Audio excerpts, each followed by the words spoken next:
Assalamualaikum warahmatullahi wabarakatuh. Selamat pagi A dan Teteh.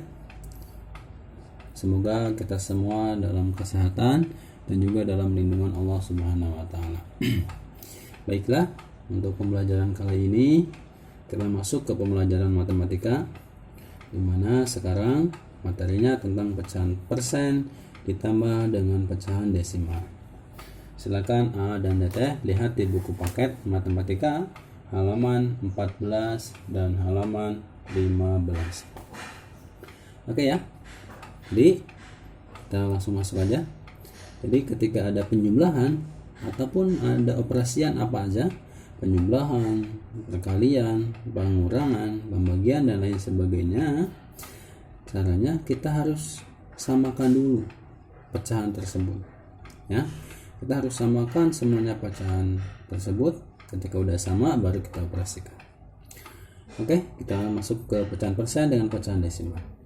Kita contohkan 80% ditambah 2,5. 80% dan desimal 2,5. Awas, tadi yang Pak Abdul sampaikan, ketika ada penjumlahan, pengurangan ataupun yang lainnya, kita harus samakan dulu pecahannya. Ya. Kita terserah kita mau berubah ke pecahan apa, kita samakan ke pecahan apa aja, bebas ya. Di sini ada persen, di sini desimal.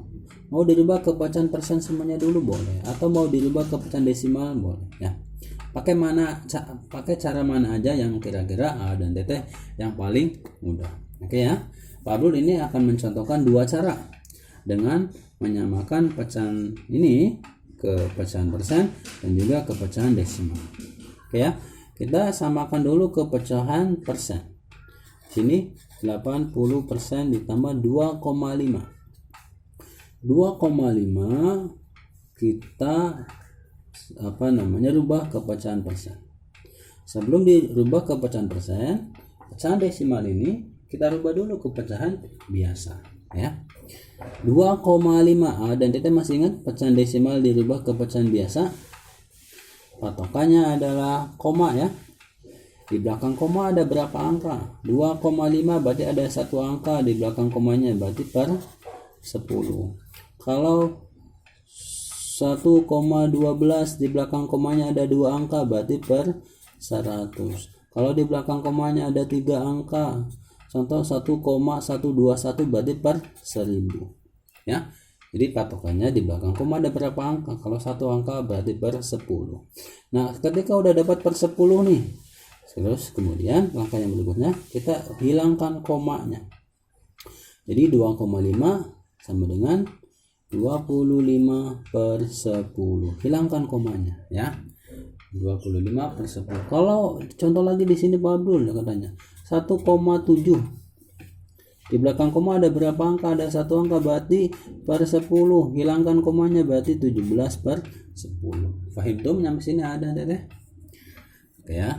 Jadi udah dapet nih 25 per 10. Nah, ketika udah menjadi pecahan biasa, kita dirubah ke pecahan per persen. Was. Dan Teteh masih ingat persen itu gimana? Persen itu adalah per 100. Ya. Persen itu per 100. Nah, ini pecahan biasa dirubah ke pecahan persen, jadinya per 100 ya. Nah, ketika udah per 100, A dan Teteh silakan cari pecahan senilainya ya. Dengan cara apa? Dengan cara ini nih, penyebutnya udah per 100. Jadi kita cari pecahan senilai yang penyebutnya dulu. 10 bisa jadi ke 100. Itu dioperasikan dengan jalan apa? Nah, kita ketahui bahwasanya 10 bisa jadi 100 itu dengan jalan dikali 10. Ini yang disebut dengan mencari pecahan senilai. Dirubah ke pecahan angka 100 atau penyebutnya 100. Ini penyebut 10, ini penyebut 100. Kenapa bisa jadi 100? Karena dikali 10. Ketika penyebut di sini dikali 10, maka di atas juga harus dikali 10. 10 kali 10 sama dengan 100. 25 kali 10 sama dengan 250. Ya, ini yang disebut dengan pecahan senilai. Ya, pecahan senilai itu langkahnya ada dua, bisa dengan jalan dikali dengan angka yang sama, ini kali 10, ini kali 10, atau dengan jalan bagi dengan angka yang sama. Oke ya. Nah, di sini ada fahim ya. Jadi persen itu per 100. Setelah udah dapat per 100, kita cari angkanya, kita cari angka nilainya, senilainya ya. Dengan cara tadi 10, kenapa bisa di 100? Itu dikali dengan 10 ya. Jadi nyampe sini ada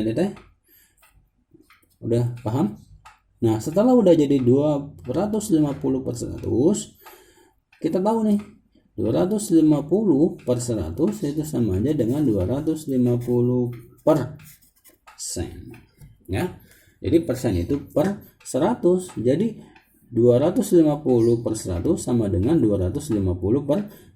250% sama aja dengan 250 per 100. Nah, udah dapat nih persennya. Nah, kita langsung taruh di sini. 2,5 persennya adalah 250%. Oke ya. Nah, di sini udah dapat nih, ini pecahan persen, ini pecahan persen. Kita langsung jumlahkan saja. 80 ditambah 250 sama dengan 330%. Sampai sini ada tidak paham? Ini langkah yang pertama dengan cara disamakan dengan pecahan persen semuanya. Oke, langkah yang kedua kita samakan ke pecahan desimal. Oke ya. Ini yang perlu dirubah adalah persennya. 80% kita rubah ke pecahan desimal. Sebelum dirubah ke pecahan desimal, kita rubah dulu persen ini ke pecahan biasa. 80% itu sama aja dengan 80 per 100. Ya, Pablo kenapa aku per 100?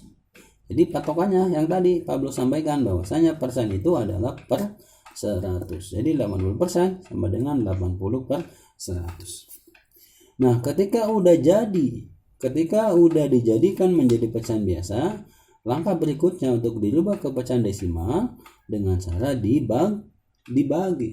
Apa yang dibagi? Yang dibagi adalah pembilangnya atau yang di atasnya. Jadi 80 dibagi 100. Ya, kayak gini ya. 80 dibagi 100. Kita langsung operasikan. 80 dibagi 100 nggak bisa. Ketika nggak bisa, maka 80 ini ditambah 0.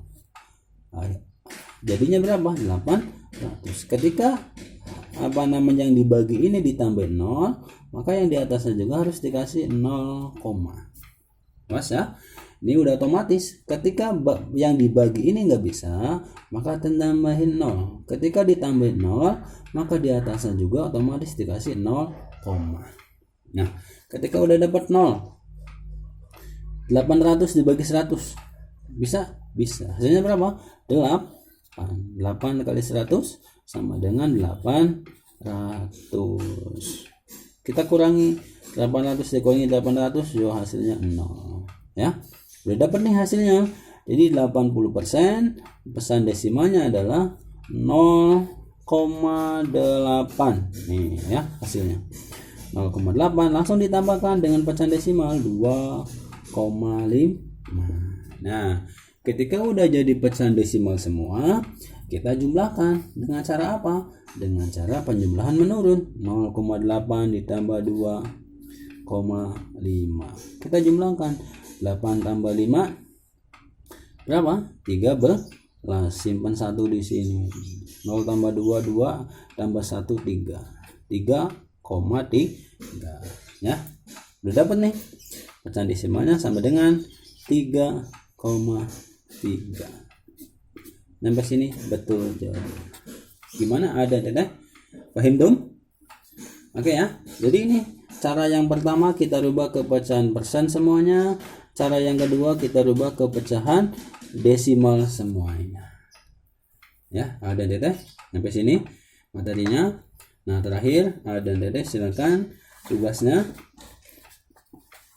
Silakan kerjakan.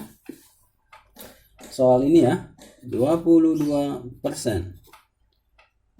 ditambah 35,5.